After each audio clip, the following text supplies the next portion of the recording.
मैं मिश्रा और आप देख रहे हैं मौलिक शक्ति। लगातार अरविंद केजरीवाल की गिरफ्तारी पर सवाल उठ रहे हैं। इस सब के बीच लोकसभा चुनाव पर इसका कितना असर पड़ेगा, ये बेहद अहम हो जाता है। और सबसे अहम सवाल ये है कि क्या इंडिया गठबंधन पे इसका बुरा असर पड़ेगा या फिर बीजेपी पर भी कहीं ना कहीं इसका गलत असर पड़ता नजर आ रहा है। इस सिलसिले में सुमित हमारे साथ हैं। सुमित, क्या लगता है, लोकतंत्र में अभी सबसे बड़ा चुनाव होने जा रहा है, ऐसे में क्या अरविंद केजरीवाल की गिरफ्तारी बीजेपी के लिए फायदेमंद है? बीजेपी के लिए फायदेमंद नहीं है। क्यों नहीं? आपने देखा होगा जब भी भारतीय जनता पार्टी ने आम आदमी पार्टी पे जब भी कार्रवाई किया है, आपको इससे पिछले 2 साल पहले जाना पड़ेगा गुजरात चुनाव और एमसीडी चुनाव में। आपको पता है जब गुजरात चुनाव के जब प्रभारी थे मनीष सिसोदिया जी को गिरफ्तार किया गया था, तो उसी गुजरात की जनता ने 5 सीट के देकर आम आदमी पार्टी पे विश्वास जताया था। उसी एमसीडी चुनाव में एमसीडी में बहुमत देकर आम आदमी पार्टी पे विश्वास जताने का काम आम आदमी पार्टी को जनता ने दिया था। किसके खिलाफ? उस गिरफ्तारी के खिलाफ। उसके बाद आते हैं संजय सिंह के ऊपर। जब उनको गिरफ्तार किया गया था, मध्य प्रदेश चुनाव था, हरियाणा का चुनाव था और इन तमाम राज्यों में चुनाव था, निकायों की चुनाव की बात कर रहा हूं मैं। उस निकाय चुनाव में अगर किसी को जवाब देने का काम किया था भारतीय जनता पार्टी को, वहां बहुमत और मेयर बना के दिया था। तो ये हमेशा जब भी संगठन की बात की जाती है तो आम आदमी पार्टी गिरफ्तारी से और मजबूत होता है। चाहे वो सत्येंद्र जैन की गिरफ्तारी के बाद हो, चाहे विजय नायर की गिरफ्तारी के बाद हो, इन्होंने हमेशा कोशिश कर लिया आम आदमी पार्टी को कमजोर करने को। इन्होंने कोशिश कर लिया आम आदमी पार्टी को खत्म करने को। लेकिन आज आम आदमी पार्टी राष्ट्रीय पार्टी बन के उभरी है, वो भी सबसे कम अवधि में एक इतिहास बन के लेकिन निकला। आपको नहीं लगता कि अरविंद केजरीवाल की गिरफ्तारी आम आदमी पार्टी की नींव हिलाने जैसी है? सुनिए, अरविंद केजरीवाल जी को गिरफ्तार कर सकते हो, उनकी विचारों को गिरफ्तार नहीं कर सकते हो। आपने एक तरफ देखा होगा दिल्ली के अंदर और तमाम राज्यों के अंदर जिस तरह से धरना प्रदर्शन के माध्यम से वहां की जनता और आम आदमी पार्टी के एक एक कार्यकर्ता ने ईंट का जवाब पत्थर से देने का काम किया है भारतीय जनता पार्टी को। वहां से भारतीय जनता पार्टी ना तो निगलने का काम कर रही है और ना ही उसे उगलने का काम कर रही है। मतलब कहने का मतलब, ना तो वो अंदर लेने का कोशिश में है, ना बाहर फेंकने की कोशिश में। ऐसी स्थिति में आ गई है। उन्हें डर सता रही है कि दिल्ली की 7 सीट कहीं ना कहीं भारतीय जनता पार्टी के हाथों से जा रही है। पंजाब की 13 के 13 सीट भारतीय जनता पार्टी के हाथों से जा रही है। हरियाणा का सीट जा रहा है और तमाम राज्यों में जहां विपक्ष मजबूत हो रहा है, ये एक आम आदमी पार्टी की बात नहीं है। आपको पता है, अगर आम आदमी पार्टी, केजरीवाल वो मुख्यमंत्री है जिसने अपने मुख्यमंत्री रहते हुए एक भी मंत्रालय नहीं लिया। देश और राज्य का एक ऐसा इकलौता प्रधान मुख्यमंत्री है जिसने कोई मंत्रिमंडल नहीं लिया।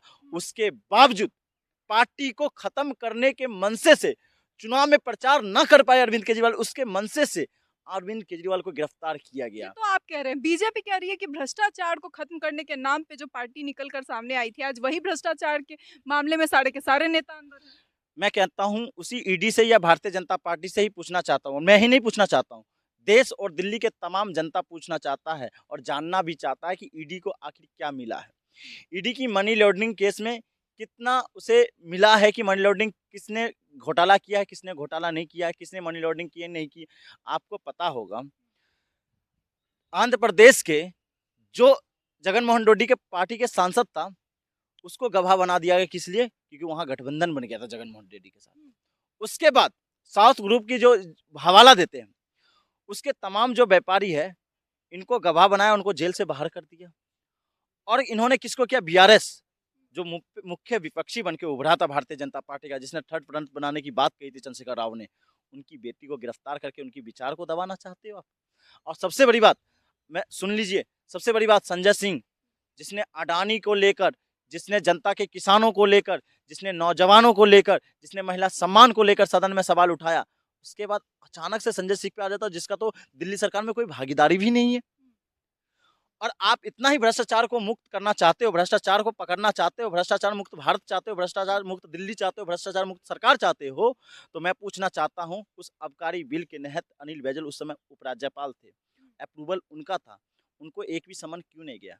मैं पूछना चाहता हूं, उस समय रोड मैप तैयार करने वाला चीफ सेक्रेटरी के ऊपर एक भी समन क्यों नहीं गया? मैं पूछना चाहता हूं ये तमाम। और इनको जब याद आया, जब उपराज्यपाल अनिल बैजल साहब अपने पद से हट जाते हैं और विनय सक्सेना साहब आते हैं, तब याद आता। और विनय सक्सेना साहब को वो भी जब याद आता है जब वहाँ गुजरात चुनाव और दिल्ली एमसीडी चुनाव होने वाला होता है, तब याद आता है कि कोई घोटाला हुआ है। तो आप कहना चाहते हैं ईडी बिना ठोस सबूत के ही एक सिटिंग सीएम को गिरफ्तार कर ले? चलो मैंने मान लिया, मैं कह रहा हूँ, मैं आपसे पूछना चाहता हूँ, पहली जांच किसके पास गई थी? पहली जांच सीबीआई के पास गई थी। आपको पता होगा वही सीबीआई के अधिकारी मीडिया के सामने आके क्या बोला था कि इसमें कोई भी ऐसा कुछ निकल के आता ही नहीं कि कोई घोटाला हुआ है, और उसके 15 दिन के बाद उस सीबीआई अधिकारी आत्महत्या कर लेता है। और उसके परिवार ने क्या आरोप लगाया, किसी मीडिया ने चलाया, आपको भी नहीं पता होगा, देश की जनता तक को नहीं पता है। उसके परिवार ने आरोप लगाया कि सरकार के दबाव में आके इन्होंने हत्या करी थी, अपनी आत्महत्या करी थी। तो आप उस पे सुप्रीम कोर्ट और हाई कोर्ट से मैं निवेदन करना चाहता हूँ, इतना बड़ा अगर घोटाला है तो उसको जांच करने वाला अधिकारी कैसे आत्महत्या कर लेता है, उसकी भी जांच होनी चाहिए। इस बार भी तो सुप्रीम कोर्ट ने ही, हाई कोर्ट ने ही ये बात कहा है। राउस एवेन्यू कोर्ट में साफ तौर पे अगर 1 हफ्ते की हिरासत में भेजते हैं तो बिना सबूतों के तो नहीं भेजा होगा। अब मैं आपसे पूछना चाहता हूँ, सुप्रीम कोर्ट के जिस जुडिशरी के पास ये केस पहुंचा है वो वही जुडिशरी है जो गुजरात में जब नरेंद्र मोदी उप मुख्यमंत्री थे, उनका लीगल सेक्रेटरी अगर कोई था तो वही महिला थी। और आज हेमंत सोरेन को जेल में डालना हो तो वही महिला जजमेंट देती है। आज अरविंद केजरीवाल को जेल में डालना हो वही महिला जजमेंट देती है।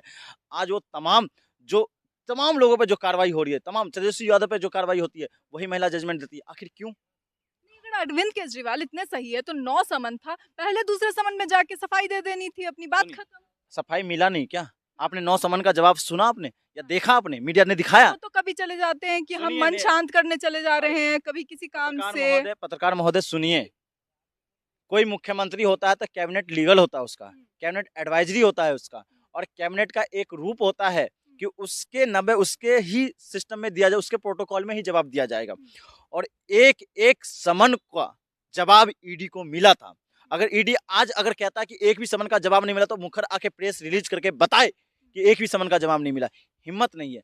ईडी वही ईडी है ना। मैं तो उसी ईडी से भी पूछना चाहता हूं कि आप ये बताइए, जब आपने अरविंदो फार्मा के जो मालिक शरद रेड्डी को आपने गिरफ्तार किया, उसके अकाउंट को आपने सीज कर दिया था ना। अकाउंट सीज करने के बावजूद 4-5 दिन के अंदर सीज अकाउंट में कभी पैसा ट्रांसफर हो सकता है क्या? लेकिन उसी सीज अकाउंट में 5 करोड़ का electoral bond Bharatiya Janata party का खरीद लिया जाता है, और उसके 10 दिन के बाद वो सरकारी गवाह बन जाता है भारतीय जनता पार्टी का। क्या ये कोलैबोरेट नहीं है क्या? ईडी सरकार और उस शरद रेड्डी का?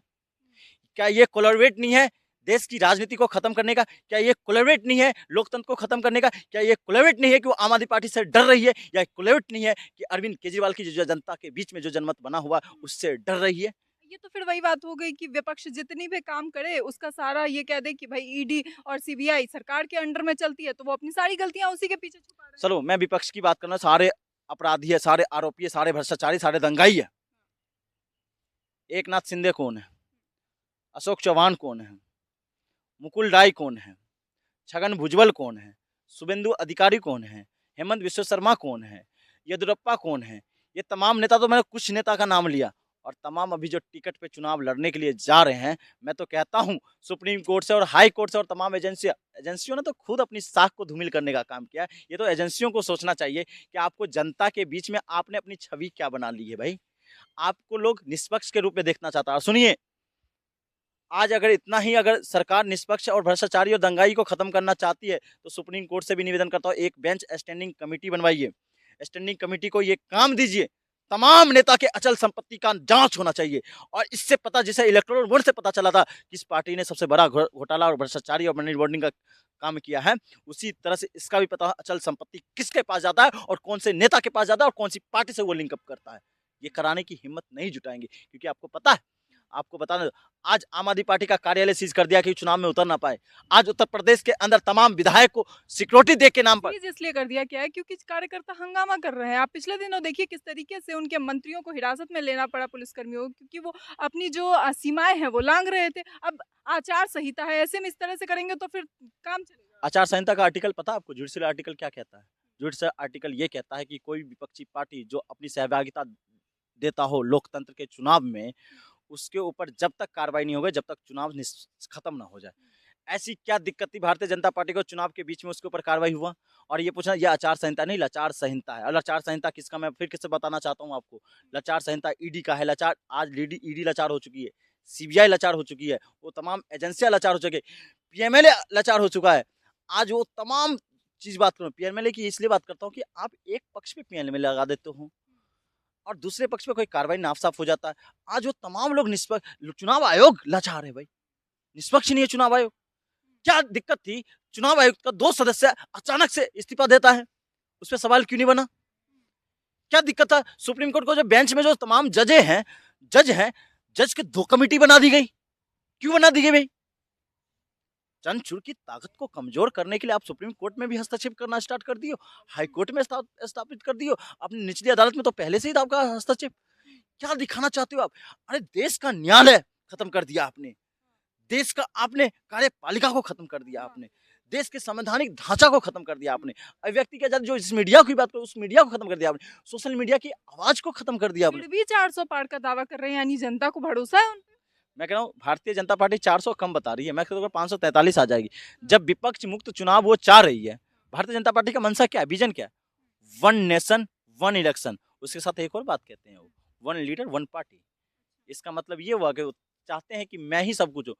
जो नेता और जो मीडिया ये दिखाता हो, पूरे सनातनी धर्म का अपमान करने का काम करता हो कि वो किसी भगवान के अवतार हो और वो भी 70 साल के बाद याद आता हो, इससे बड़ा सनातन का अपमान नहीं हो सकता और उसके नाम पर चुनाव लड़ने के लिए जाती है। ये देश की दुर्भाग्य है।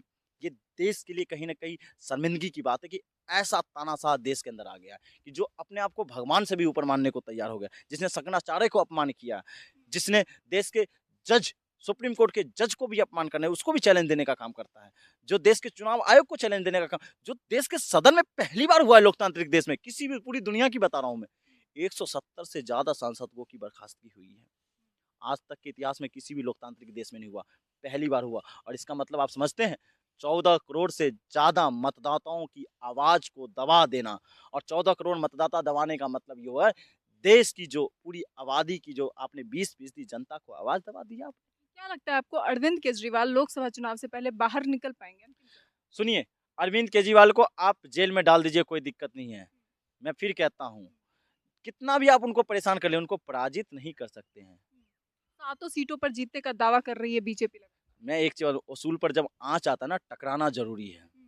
उसूल पर जब आँच आए, टकराना ज़रूरी है। ज़िंदा हो तो ज़िंदा नज़र आना ज़रूरी है। अरविंद केजरीवाल वो ज़िंदा शख्स, ज़िंदा नेता निकल के आए हैं, जो जनता और महिला की आवाज़ बन के आए।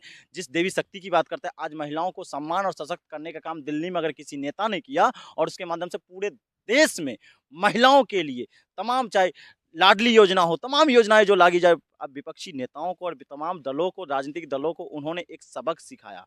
उन्होंने सीख दी कि आप योजना के माध्यम से महिलाओं को सशक्त कर सकते हैं, योजना के माध्यम से आप नौजवान को सशक्त करते हैं, योजना अगर निष्पक्ष हुई तारी से तो आप अपने प्रदेश को मजबूत कर सकते हैं। आपको पता है जिस फ्री की बात करते थे सभी लोग, वो हमारा मौलिक अधिकार था। आज शिक्षा का अधिकार हमारा मौलिक अधिकार नहीं है क्या?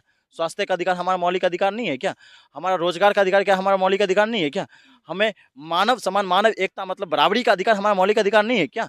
आज इन सबको अधिकार दिलाने का काम किसी ने किया तो अरविंद केजरीवाल जी ने किया। और आप कहते हैं जेल से छूटने की बात, मैं कह रहा हूँ 2 करोड़ जनता उनके साथ है। और मैं एक चीज़ और क्लियर कर दे रहा हूँ, अब तो दिल्ली के अंदर भारतीय जनता पार्टी अपने आप को पीछे के रास्ते से निकल जाए, क्योंकि दिल्ली में अब उनकी लड़ाई है ही नहीं। दिल्ली में लड़ाई आम आदमी बड़ी पार्टी। बात कह रहे हैं आप, क्योंकि बीजेपी 7 सीटों पर यहाँ भी जीतने की बात कर रही है, राजस्थान में 25 सीटों की बात हो रही है, देश भर में 400 सीटों पर बात हो रही है और आप कह रहे हैं कि अपना यहाँ से वो टिकट काट। अगर 400 सीट, मैं आपके आंकड़े में बता दूं, 130 सीट तो ऐसी है भारत की जहाँ पे भारतीय जनता पार्टी का तो सीधा वो कहते हैं उनकी जितनी भी है वहां पे कोई वर्चस्व ही नहीं है, कोई वर्चस्व नहीं, उनका संगठन का कोई वर्चस्व ही नहीं है। और उसके बाद वो 400 सीट करे तो किस हिसाब से कह रहे हैं, तो आपको पता है जितने सीट पे वो कैंडिडेट उतारेंगे उतनी सीट पे जीत है, तो इसका मतलब है कि विपक्ष को इसलिए तो खत्म कर। आज ये बताइए, अगर ऐसा ही होता था सातों सीट के जो कैंडिडेट है, एक मनोज तिवारी को छोड़ के ये कैंडिडेट चेंज नहीं करते, तमाम जहाँ चीजें हैं, मैं हर जगह पंजाब के अंदर बिहार के अंदर डिसाइड नहीं कर पा रहे हैं सही से। अब कहाँ कहाँ की बात करोगे भाई? उत्तर प्रदेश के अंदर डिसाइड नहीं कर पा रहे हैं कि वरुण गांधी चुनाव लड़ेगा कि नहीं लड़ेगा, और वो तमाम उसी वरुण गांधी को कभी दिखाया करता है कि वही असली नेता है। तो ये सारी चीजें हैं। 2024 में अगर ये चुनाव नहीं हार रहे हैं तो कांग्रेस पार्टी का अकाउंट सीज नहीं करते। अगर 2024 में अगर ये चुनाव नहीं हार रहे हैं तो ये आम आदमी पार्टी का कार्यालय सीज नहीं करते। अगर 2024 में ये चुनाव नहीं हार रहे तो झारखंड के अंदर हेमंत सोरेन को ये गिरफ्तार करने का काम नहीं करता। अगर 2024 में ये चुनाव नहीं हार रहे तो तेजस्वी यादव की सरकार को ये गिराने का काम नहीं करते, वो भी पैसे के बल पे, धन के बल पे। अगर 2024 में ये चुनाव नहीं हार रहे हैं तो समाजवादी पार्टी के मनोज पांडे से लेकर तमाम नेताओं को सिक्योरिटी के नाम पे और उनके पैसे और धन के नाम पर उनको तोड़ने का काम नहीं करते। ये तमाम राज्यों की बताना चाहता हूँ, जहां पे भारतीय जनता पार्टी हार की डर से ये कार्रवाई कर रही है और इनका एक ही मकसद है, ये विपक्ष मुक्त चुनाव हो, जिससे हम ये विश्वास दिला सकते जनता के अंदर तानाशाही आ सकते और वो तानाशाही का संकेत है। और ये जनता को समझना है कि आपको चैलेंज अगर कोई सरकार दे रहा है, आपके व्यक्ति को खत्म कर रहा है, तो आपका दायित्व बनता है उसको सरकार और सत्ता से उखाड़ फेंकने का काम आपका बनता है और ये देश की जनता को सोचना चाहिए। तो ये थे हमारे साथ सुमित, और अब इसे लेकर आपकी क्या राय है अपनी राय कमेंट बॉक्स में ज़रूर बताएं। आपके हिसाब से केजरीवाल की गिरफ्तारी को आप किस तरह से देखते हैं? अपनी